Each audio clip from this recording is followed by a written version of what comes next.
Okay, good afternoon, everyone.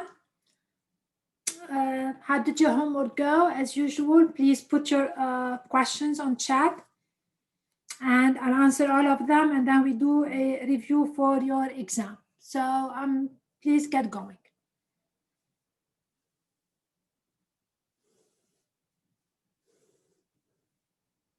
Okay. All right, so I'm reading your problems, but first I want to remind you of one thing, because we're going to use it, that every function, exponential, we can write it in two forms, a times b to the t, or equivalently a to the kt.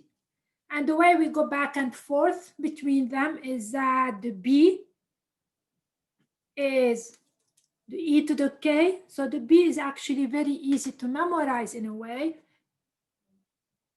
which is equivalent to say that k is the ln of b. And the k is the growth. Okay, k is called the continuous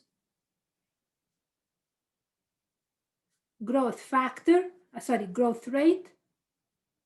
And this is called the growth factor, okay? All right. So, okay, so in case we have problem along those lines, I will do them. Now I look at your questions. It's 4.2, 4.2, all kind of problems. All right, so we're gonna go through that. So number 7, 10, 15, 17. 7, 10, 15, and 17. Very good. Right.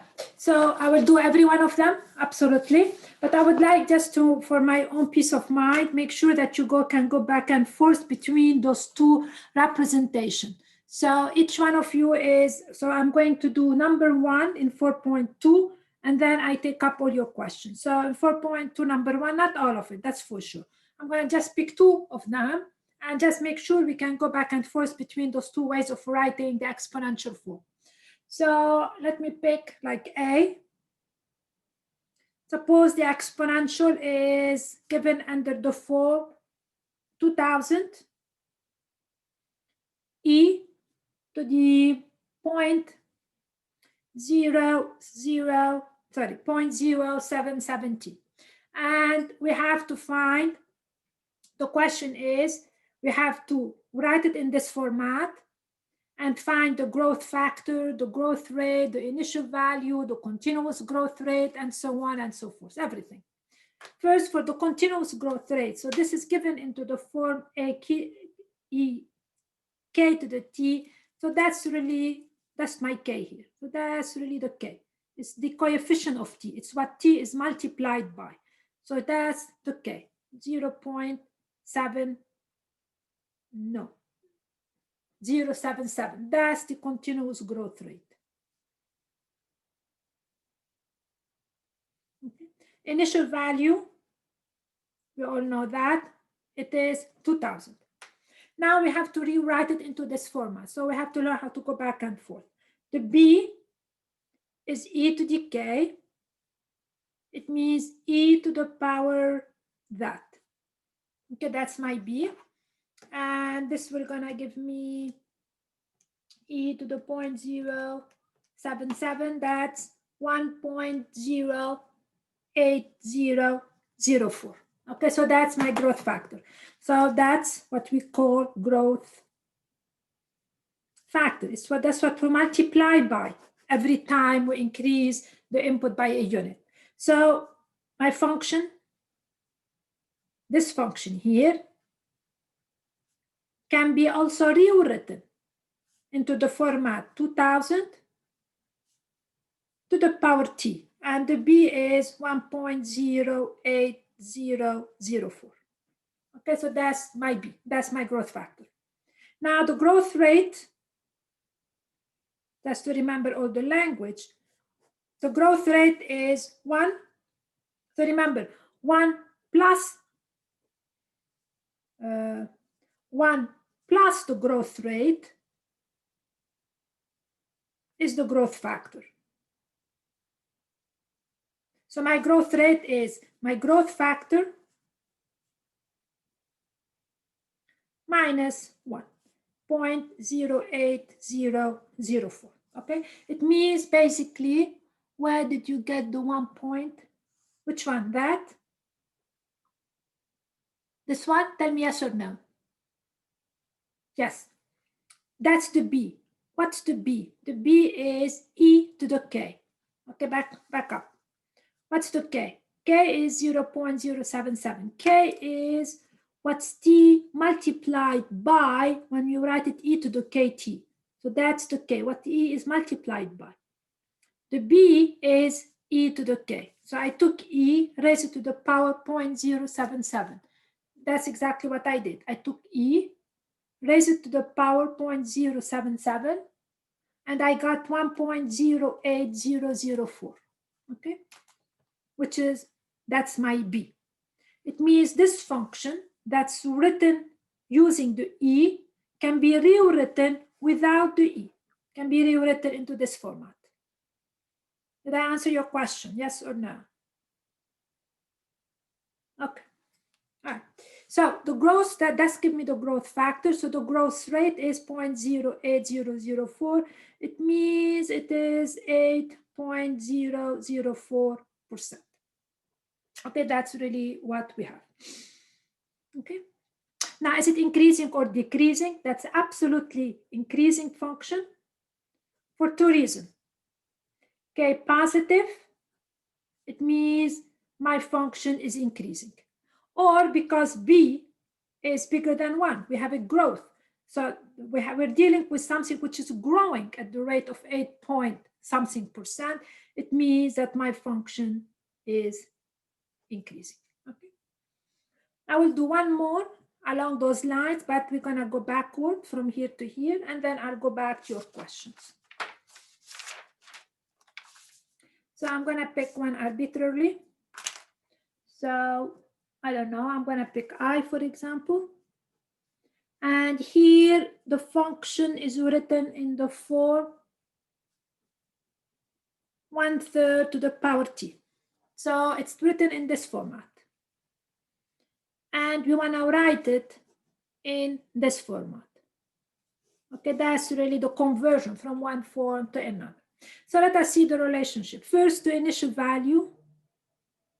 value is 12. This is the growth factor. Growth factor, that's the B, it is 1/3. That's definitely less than 1. It means my function is decreasing. Okay, that's what we know so far. Because this is a scenario where every time you're multiplying by 1/3, every time you multiply by 1/3. So we're really getting B is less than 1. So when we multiply by a number less than 1, our numbers become smaller. So my function is decreasing. Now I'm going to write it into this format. So let us see what the K is. The K is the log of the B. That's what the K is. All right, so you can memorize it. E to the K is B, which is equivalent to say which is equivalent to say K is the ln of B. So this is my K. It's the ln of 1/3. And this is going to be a negative number. So let me compute the ln. So I hit the ln button. And then 1/3. And I'm getting minus 1.0986. Minus 1.0986. It means my function could be written in the following format. The initial E times KT, which is minus 1.09. No, I'll rewrite it. It means it's 12 E to the power 86 times T. That's multiplied by T. And that's my other format. The K is what we call the continuous growth rate. Okay, so we should be able to go back and forth between those simply because people sometimes they use this type of form for exponential, and sometimes they use e to the kt. And I want you to be able to know that this is the same way expressing the same type of growth, something that grow by the same percent, right? Now I go back to your question one by one, and I will, the remaining time, I will talk about the final. So I'm going to do number 7. And let's see what is it about. Okay, an exponential function has an initial value. Okay, I'll put it here. We read it together. Here, an exponential function has an initial value of 12 and a growth rate. So we have to be very careful with the language. It's the growth rate of 13%. It means every unit of time, it increases by 13%. That's what it increased by 13% every unit of time. Find a number t such that f of t equals 31. So to be able to do that, first I need to find a formula for f. So what do they give me? And how can I find a formula? So who can tell me the formula on chat? Get going. I want the formula. Exactly. Yes, you're right. Okay. So anybody with the formula, just even if you don't put it on chat, just jot it in front of you, and so you make sure you guys get it correctly. Okay. So that's the growth rate. So the growth rate is 13%. So let's write it. Actually, I'm going to do it here. So that, what is my formula for f? The initial value is 12. The growth rate is 13%. It means my growth factor is 1 plus the growth rate. Now, the growth rate is 13%, which is 13 over 100, which is 0.13. So that's my growth factor, 1 plus that to the power t. That's my function f. It means my function f is 12 times 1.13 to the power t. That's the formula for my function. So if you guys got it right, it's good. But what they want me to find, for which value of t my output is 31. So what do they actually want me to find now? So now what they want me to find is the following. We found the formula for f. That's what f is. Now the question is, we need to find the t such that f of t is 31. It means I need to solve for t. So what is f of t? It means 12, 1.13 to the power t equals 31, and we solve for t. That's really what the problem is boiling down to. Now we've done this, and we're going to do it again. So how do we solve this? As you remember, we isolate the exponential term. So we isolate it by dividing by 12, both sides. Okay. All right. Now I need to solve for t. And the only way is we have to take the log from both sides, or the ln from both sides. All right. What does this give me? It means ln of this equal the ln of that term. Okay. That's how we do that.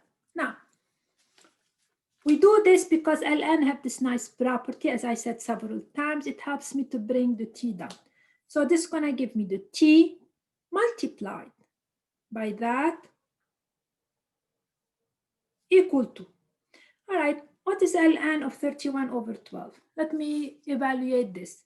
So it's ln, okay, sorry, ln. I think my calculator gave up on me.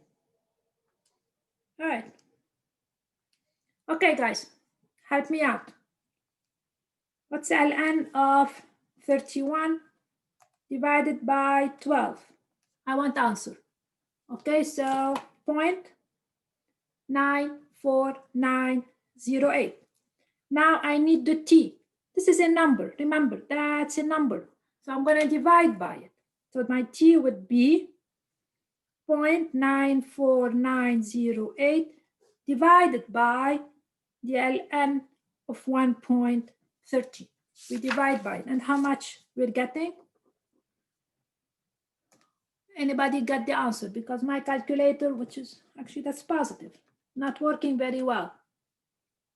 7.76549. And of the problem. Okay. Questions? I mean, you guys will have a lot along those in your exam and in your quizzes. So you have to absolutely know this. Question before I move on.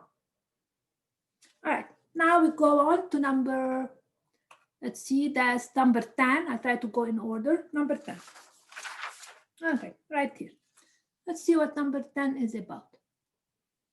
A town is growing at a rate of 4% a year. It means every year it's grow by 4%. So it grow a little bit. Then the year after, so now we have more people, another 4% of the new population, and another 4%. And the question is, what is the doubling time for the population? Okay, this problem may seem at the surface a bit hard because we don't have initial value, but it doesn't really matter whether we have it or not. So first we're gonna introduce a function. So we're gonna call P of t, the population at time t. Okay, and I wanna find when the population double in size. But your question is, but you didn't even give us the initial population because it doesn't matter. So we're gonna call A the initial population. We're gonna call it. It doesn't, the value of A will not matter in the problem. So what's the formula for P of t now? Okay. The initial, we call it A times. Now let us read. It's growing 4%. The 4%, that's my growth rate. It means 0.04. So my growth factor is 1 plus my growth rate to the power t. Okay, so every year is 104% of what it was the year before. So that's the formula for the population. But now what do they want? So that's the formula for the population. What do they want is, now that's the question, the doubling time. So they want to find the time t such that the population, doubling time, the population is twice its initial value. Don't let A bother you.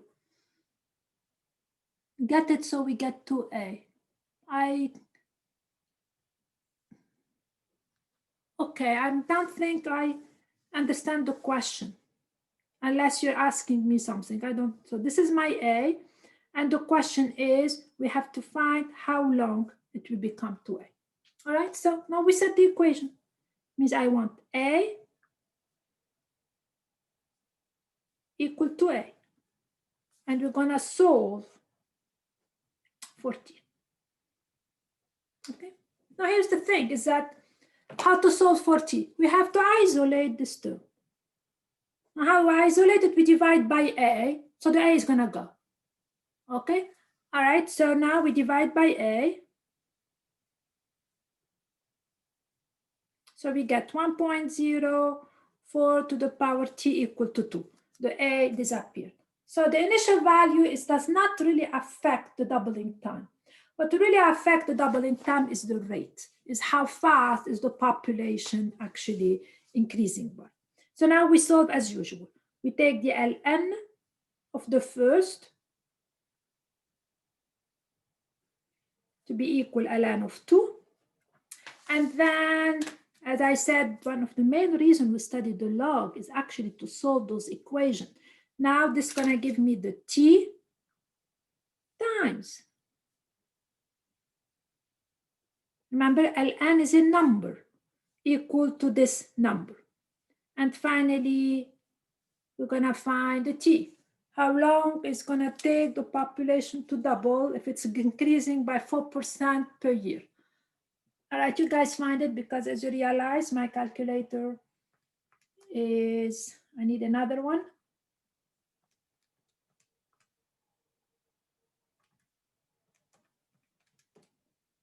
Okay, so how much you guys got? 17 years. So it's ln of 2, which is 17 years. Okay, that's how long it takes. So question, do you have any question about the problem? So what's interesting is that if the population start with 1,000, let us say, and it grows by 4% per year, it will take 17 years for it to grow to 2,000. But as you realize, the number didn't depend on A. So even if the population start with 1 million, it's going to take 17 years to become 2 million. If it starts with 10 million, it will take 17 years to grow to 20 million. So the amount, the doubling time only depends on actually the rate. How fast the population is growing, not what it started with. The doubling time is the same regardless of what the initial value is. Let me see where we are now. So this is number, we have 15 and 17. 15 and 17. Oh, 15 should be here. Okay, I read it and then we work it out. Okay, what it is. Cobalt 58, some kind of a radioactive substance, decreases at a rate of 0.9742% per day. So that's how fast it decreases. Determine the half-life. So since this is something that decreases, so it starts at this value A, I don't know what it is, it decreases. Since it decreases, at some point, it reaches half its initial value. And the question is how long it takes to decrease to half its initial value. So it's pretty much the same idea as before. So we're going to introduce a function f of t, okay, which is the amount of cobalt 58 substance. And f of t is A, the initial value, I'm going to call it A, times, and now let us be very careful. It decreases at this rate. It means the growth rate in this problem, the growth rate is 1 minus, the growth rate is minus 0.9742%. So it means if we take this quantity and we divide it by 100, we're going to get minus 0.00972. So be very careful, it decreases. So the growth factor now is going to be 1 minus, because we're going down this time, we're not going, we're decreasing. 1 minus this mass here, 0.09742 to the power t. Okay, so it decreases by 0.9742%. So every time is less than, the b has to be less than 1. Now I pick up my calculator again and I compute this difference. Nobody liked that. Let me see if it works. 1 minus 0.00972. So I'm getting 0.99028. Is anybody getting anything like that? Please work with me. Okay. Yes, very good. So now this is f of t. As you like the previous problem, the initial value is not going to matter. So now what do I need to do? Now the problem is we need to find the t such that my function is half its initial value. Okay, so put down. It means I'm going to set this equal half of a and solve 14. So 0.990258. Okay, so every year is 99% of it was the year before in a way. So it's losing 0.9% almost. It means every year is 99 of what it was. That's where this one coming from. Now I divide by A across the board, and I take, so I will have that. When I divide by A, it's a half, A totally disappeared, and now I'm gonna take the natural log from both sides. And this is that. 0.258. Okay, and now I have to solve for t like we did. So we solve for t. Now this is my t. My t is gonna go down and make solving easier. So that's gonna give me my t, then you multiply it by that.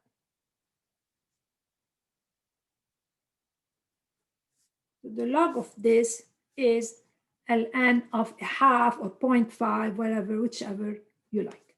So this is a number. This is a number. So t is, you're dividing two numbers by each other.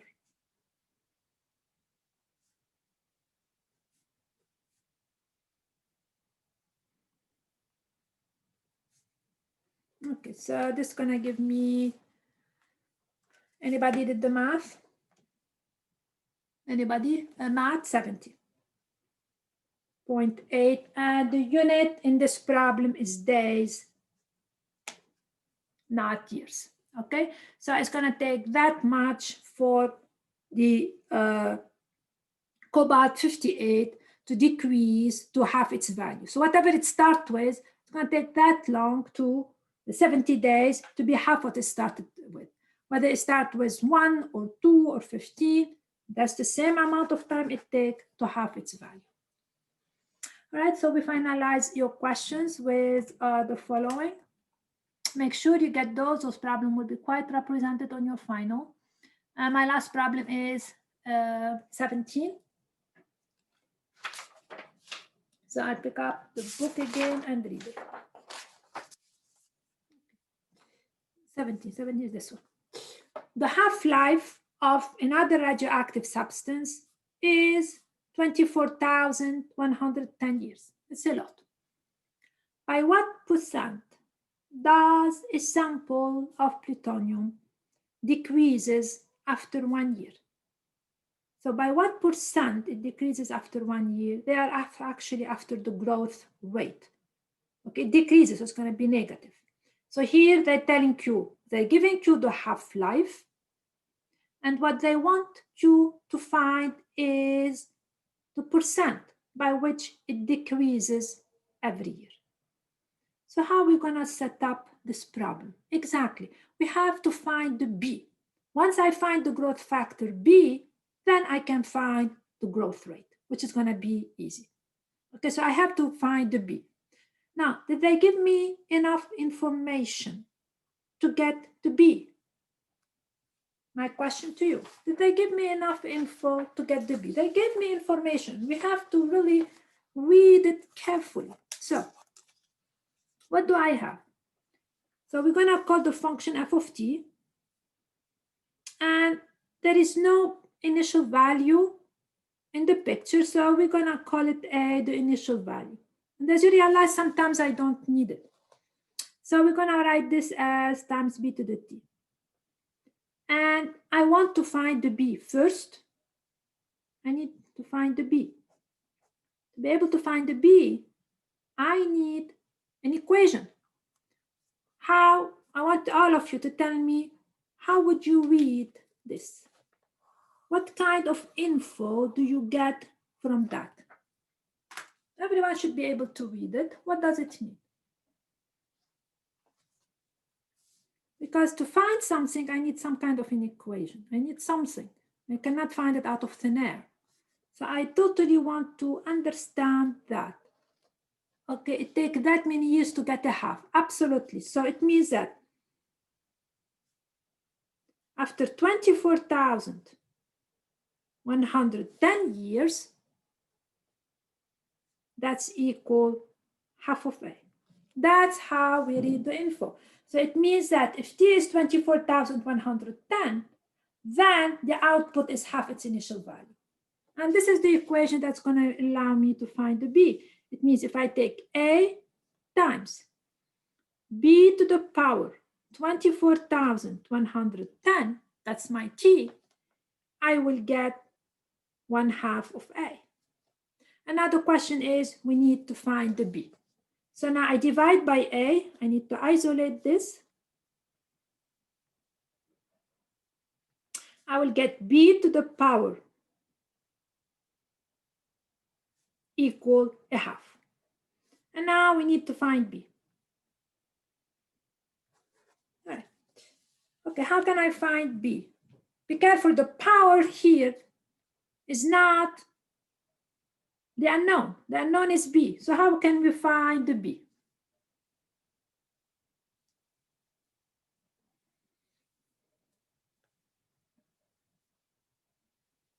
Yeah, I know that this is bothering you a lot, but how can we find it? How can we get rid of this huge power?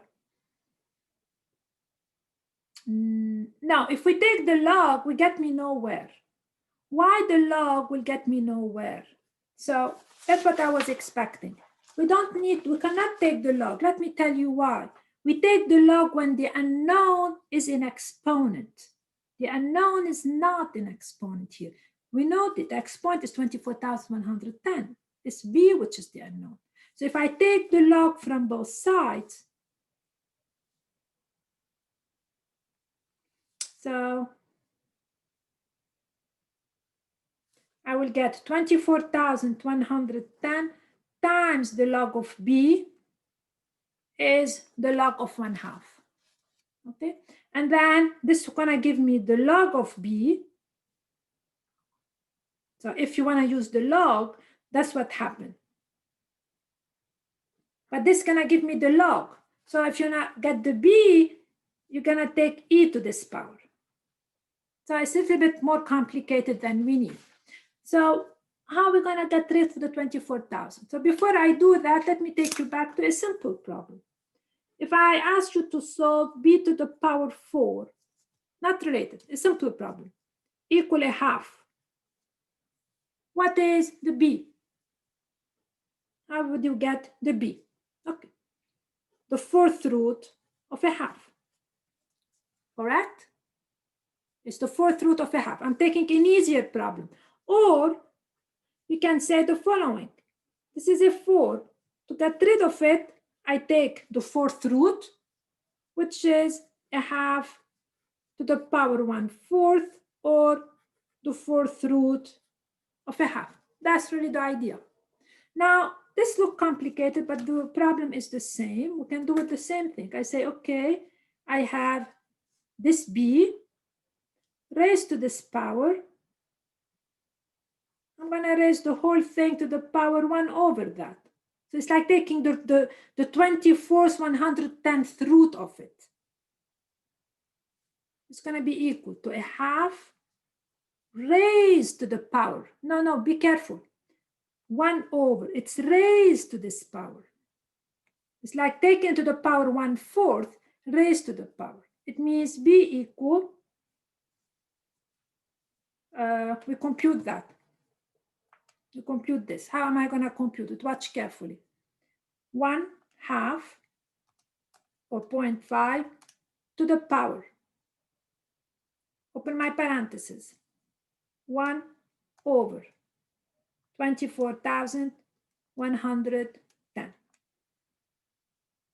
That's how we're going to do that. And this is going to give me 0.999 1, 2, 3, 4, 1, 9, 7. I will stop right there. Okay. So in other words, to find this b is going to be the 24th root of 1/2. That's really what it is. It's the 24th root. What's the 24th root? To compute it, you take to the power 1 over that. So this is my b. So the growth rate is now we know the relationship. 1 plus the growth rate is the b. The growth rate is negative because we're decreasing.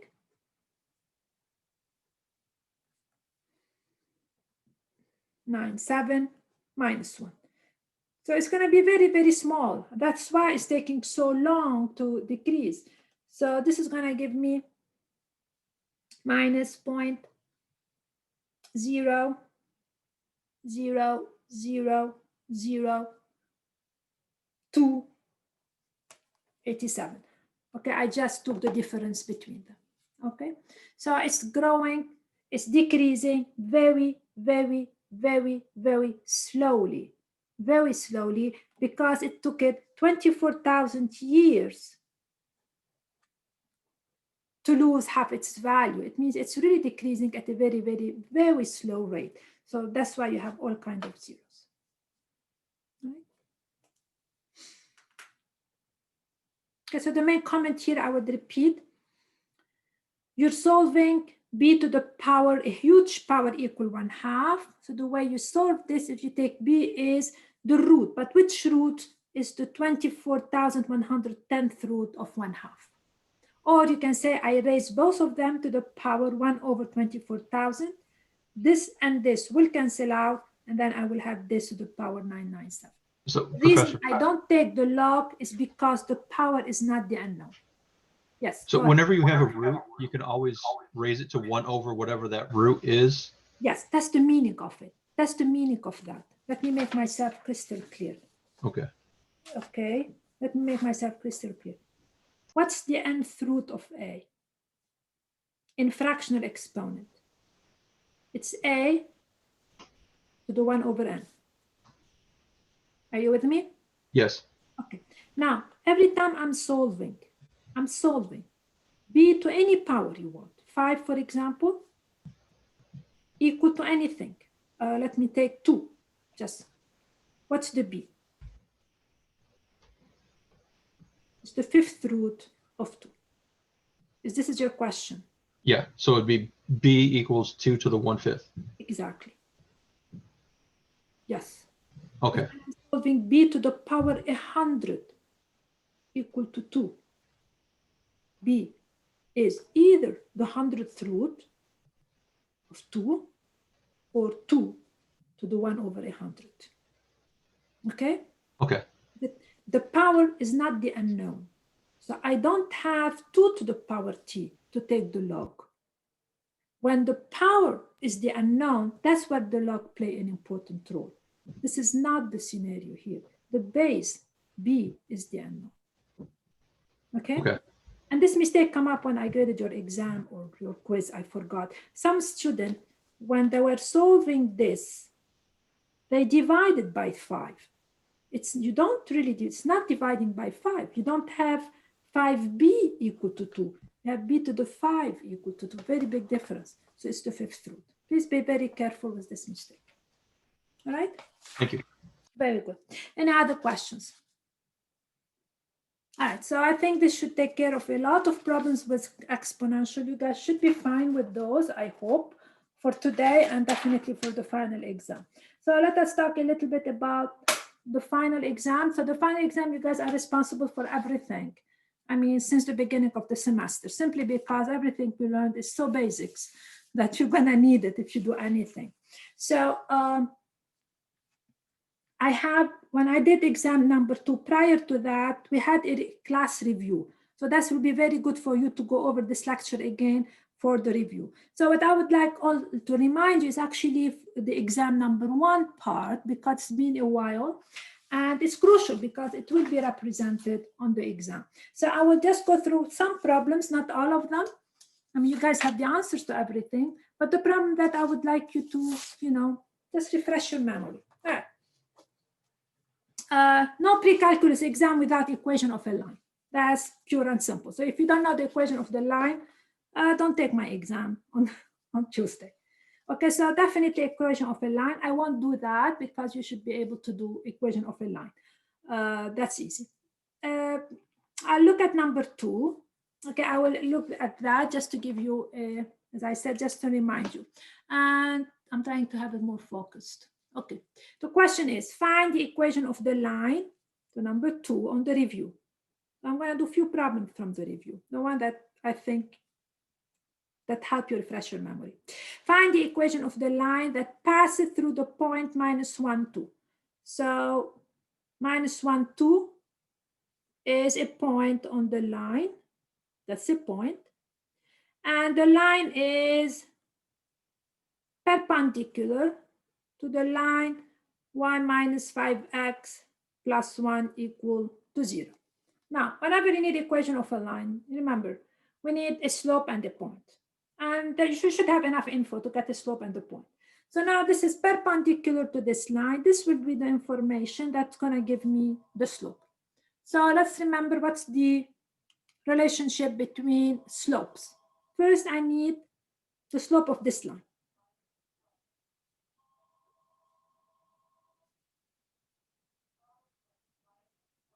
So I need the slope of this line. Okay, remember, to get the slope, I need to solve for y. That's going to give me y equal. So it means that the slope of that is equal to 5.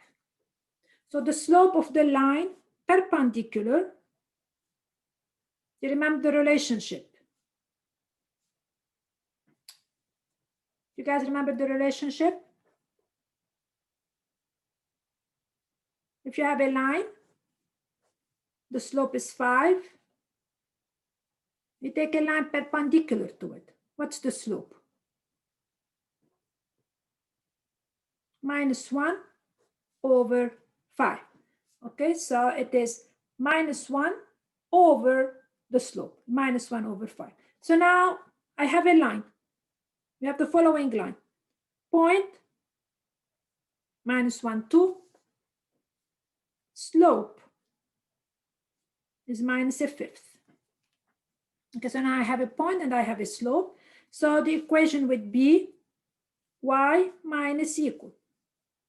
That's the slope times x. Now I have to use this point. That's the only point. So that's x minus -1. And this should be y2. So I always use the following. Y minus y0 equal m times x minus x0. Or if you like, you can use y equal mx plus b. Each way, the one that you're more comfortable with. So it's going to give me y minus 2 equal -1/5 x plus 1.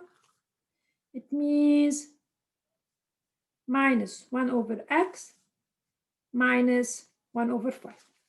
And then I would like to get y by itself. Plus 2. And then that's -1 over 5x. To combine those, I need a common denominator. So this is become 10 over 5. And that's my y. And finally, I will have -1 over 5x minus 1 plus 5 plus 9/5. All right. So basically, that's to remind you that if two lines are perpendicular, so if L1 is perpendicular to L2, so this line and the line perpendicular, then the slope of L1 is -1 over the slope of L2. So that's really the relationship. If two lines are parallel, they definitely have the same slope.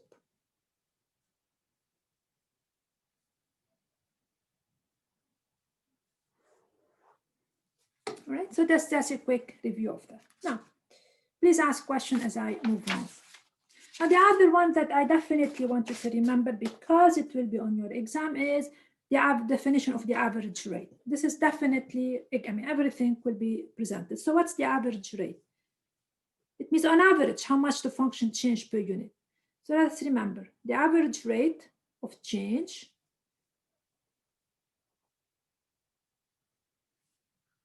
between two specific values, A and B, is how much the output change.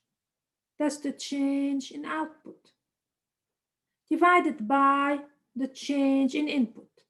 So you can look at the change of output, how much your y change. Sometimes it's written delta y, over how much your x change as you go from A to B.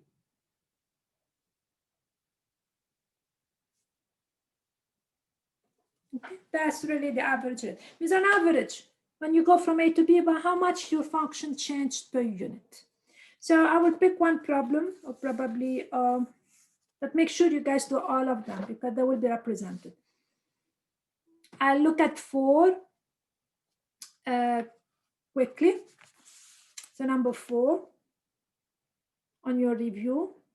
So I have my function f is, let us say, x squared minus 2x plus 6. And the question is, find the average rate of change for x between 2 and 6. Okay, so that's really simple. It means you evaluate the function at 6, you take away the value at 2, you divide by 6 minus 2. A lot of students have the tendency to flip those around.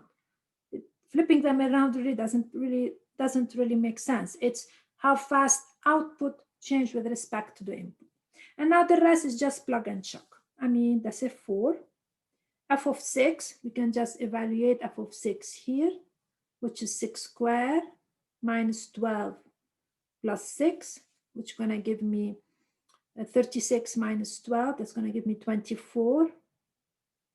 Give and take, a stupid mistake I'm doing. Now f of 2 is a 4 minus 4 plus 6. So this would leave me with 30 minus 6 over 4, which is 24 over 4 or 8. So computing it is actually fairly simple.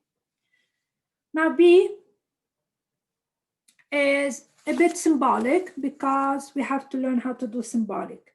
So we know between 2 and 2 plus h. Okay, so this one is a little bit more symbolic, and why not? All right, so the average rate is going to be minus f of 2 over 2 plus h minus h. All right. Now, the reason we do those problems is to basically learn how to deal with functions symbolically. And now let us recall, what's f of 2 plus h? What f does? It takes the input, square it, minus 2 times plus 6. So that's 2 plus h, that's 2 plus h plus 6. Minus f of 6. F of 6 was 30 because I computed it already. Divided, oh, sorry, minus 6. My apology, because f of 2 is 6. The whole thing divided by plus h minus h cancel out, divided by 2. And the rest is computation that has to be done correctly. 2 plus h squared, it means 2 plus h times 2 plus h. All right, it's not 4 plus h squared, which is a big tendency in class. You just have to multiply them. So if you multiply those out, you get 4 plus h squared plus 4h for that. Then I distribute minus 4, minus 2h, plus 6, minus 6 over h. And then the rest will be, those will go, this and this will go, and then you'll be left with h squared plus 2h over h. Okay. Now, if you want, we can factor out the h here, and this would leave me with h plus 2. So this is at the symbolic level, all right? Okay, now the meaning of it, which is for me equally important. So the meaning of it. To talk about the meaning, I will look at number 5, and I will emphasize the meaning of the average rate. So let us see what number 5 is about. I hope you guys can see it. The table gives the number in millions of iPhone sold as a function of time. Okay, so in 2008, 12 million iPhone, 2012, 125, 211 million, and 217 million in 2018. So if I ask you find and interpret, n is the function that is assigned to every year the number of iPhone sold in that year. So n of 2018 is the number of iPhones sold in 2018, which is 217 million. As simple as that. That's what I mean by interpret, but to make sure you understand what the function is really talking about. Now the question then is, find the change in n. That is, the change in the number of iPhone sold between those 2 years. So here I'm asking you how much change happened between 2008 and 2000. So between 2008 and 2012, what's the change of the number of iPhone? It's 125 minus 12, which is going to give me 113 million. That's how many more iPhones were sold between 2008 and 2012. So in 4 years, more and more iPhones were sold. Now, what's the average rate of change? The average rate of change is actually change per year. So what's the average rate of change? It means the number of iPhone sold in 2012 minus how many were sold in 2008 divided by how long it took. Change of the output over the change of the input. Now, if we do the numbers, so whatever, 113 divided by 4, which is almost, okay, my calculator totally out. So 11 into 4, which will give me a 2. And then I will get a 3, which is going to give me 28. Then I'm going to get a 1, which is going to give me a 2. And then I'm going to 25.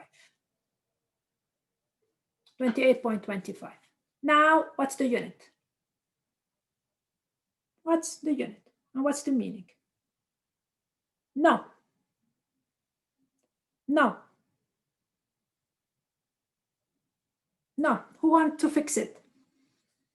No. Combine all your answers. What do you get?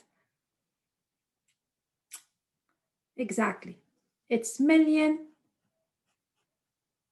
iPhone per year. Why per year?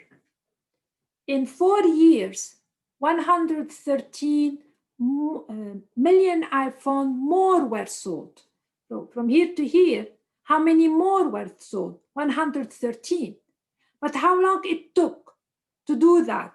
It took 4 years. So when you divide 113 by 4, it means on average, how many more iPhone were sold per year? 28.25 million more iPhone were sold per year on average.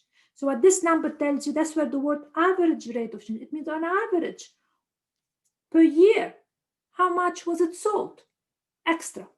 So that's 28.25 million per year, absolutely per year. It's not that much. So it's 28.25 million. Okay, for how long? And this is telling you on average that much per year.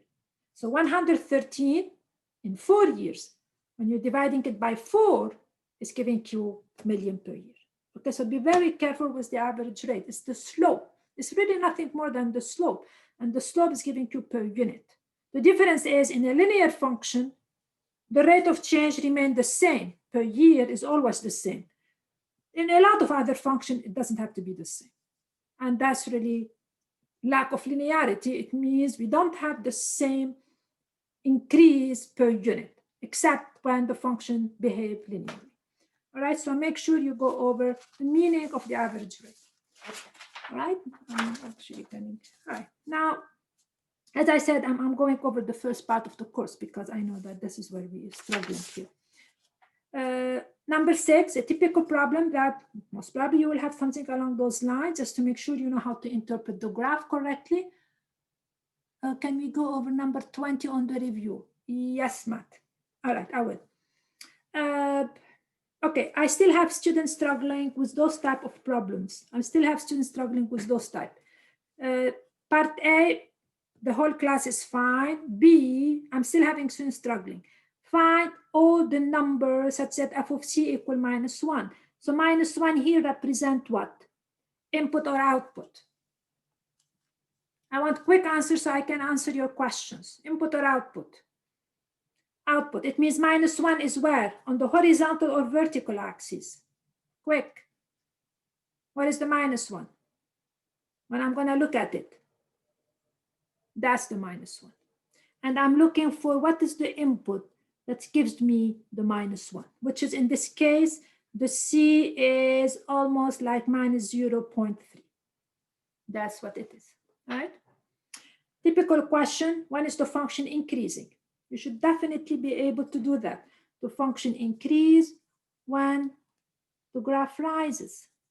So it will increase between here and here, decrease everywhere else. And then find the average rate again. Basically here, you have to stare at the graph. The graph will give you the average rate this time. You evaluate this. That's the average rate. So you go back to your graph and you said, okay, what's f of 4? So 1, 2, 3, 4, that's 4. So f of 4 is 0. You go back to the graph. What is f of 2? That's my 2. 2 is here. So f of 2 seems to be, okay, where am I here?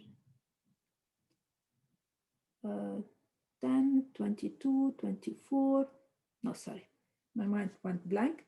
18 divided by 2, which is going to give me -9. Okay. Number 7, that's a typical linear function.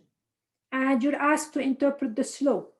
And the slope is the change of output. In this case, it's going to be $, I think, per input. Input is the number of patrons. So read the solution, you find it out. All right, I need to go to number 20 because one of your classmates had issue with number 20. Okay, all right. I will go to number 20, I promise that. But before this, number 15. When I graded your exam, I was disappointed with number 15. That's why I need to address it. And then I look at the last one. Okay, number 15. We have to read it. This is a population. It starts at 5,000. Number A tells you that the population decreases by 100 per year. What kind of behavior? Is this linear or exponential? If I'm telling you 100 per year, it means that it starts at 5,000. Every year it goes down by 100. Every year it goes down by 100. That's a linear function. That's linear. Some of you totally confuse that on your exam. So the formula is going to be initial minus 100t. That's the slope, because that's what's happening per year. The second one, it decreases by 8%. Decreases by 8%, it means not by the same amount every year, because the first year it decreased by 8%. So now I have less people. And then it's going to decrease 8% of the lesser amount of people. That's where the exponential come into the picture. And that's 5,000 times 8% and it's a decay. So it's 1 minus 0.08 to the power t. So on your exam, a lot of you messed up the linear part. Please be careful with that. And finally, I look at number 20. Okay. So these are exponential function, and I'm giving you graphs, and I'm telling you match the graph to the formula. So let's see. I'm going to write this in a better way. So this is 2.9 to the x. This is 1.5 to the x. This is 1.8, and this is 2.7 to the x.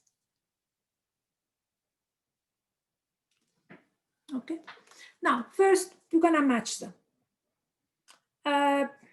Each one of them, you have to tell whether it's increasing or decreasing. I, increasing or decreasing quickly. I, is it going to be an increasing, decreasing? Because the B is 0.9, less than 1. It's something that's losing 10% of its value. That's decreasing. This one, B is greater than 1, increasing. B greater than 1, increasing. B less than 1, decreasing. All right, crucial. Decreasing, because B here is 0.7, less than 1, decreases. It means this one loses 30% of its value every unit of time. All right, now, so A and B should be those two, because A and B are increasing. But now which one is A and which one is B? Which one is A and which one is B? Is A to I or 3I? Let's watch. Which is increasing faster? Which is increasing faster? 2I or 3I? What do you think? 3I, because this is increasing by 50%, and this is increasing by basically 80%. Now let us say you really forgot, how to do that. One thing you can do is ask yourself, okay, one thing you can do, if X is 1, so I know that we are really right here. And the idea, as B gets larger, the function increases faster, because after 1 unit, take X equal to 1, for example, just 1. After 1 unit, the 2I is 2 times 1.5. The 3I, it's 2 times how much? 1.8. So after 1 unit, which can gonna be larger, 2I or 3I? Definitely 3I. So A is gonna be the 3I, B is gonna be the 2I. So the one that increased faster is actually this one. Now for those two, those are the decreasing. So those are the C and the D. Okay, and now which one is decreasing faster intuitively? This is decreasing faster, because this is the growth, the decay rate is 30%, and this is 10%. So this is decreasing faster. So this should be D. In case you forgot how to do that, you ask yourself, okay, I'm going to take what happened after 1 unit. The I is 2 times 0.9. The 2I is 2 times 0.7. So basically, okay, basically which one is smaller? So after 1 unit, which one is actually smaller? This you multiplied by 0.9. This is by 0.7. So this is going to be the 2I, sorry, the 4I, but that's really decreasing the fastest, and this is going to be the I. So either you pick a value of 1, so you know that I and 4I are decreasing, so I and 4I are going to be the C and the D. And then if you, one way you can say, okay, what happened after 1 unit? So after 1 unit, the I give me 2 times 0.9, which is, and this give me 2 times 0.7. So which one is smaller? Definitely the 2I is the smaller value. So that's the 2I, and that's an I. So if you really don't, one way to do it. Another way you say, okay, which one is decreasing more? This is decreasing more. This is decreasing more, because this one represents a decay by 30%. This is a decay by 10%. So this is going down much faster than this one. Any other question? Okay, guys. Good luck for your exam. And please, you have, the exam is 30% of your grade. It's a lot.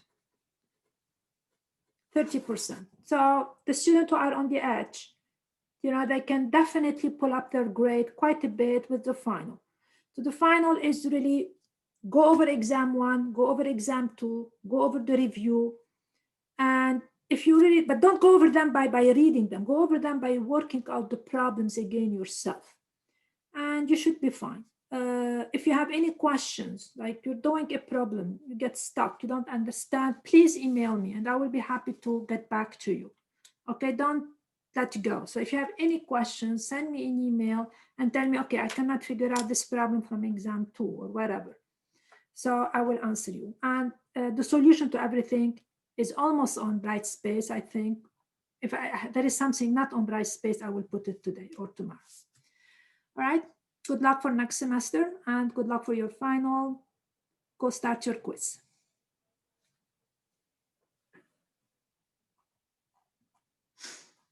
Thank you, guys. Get going.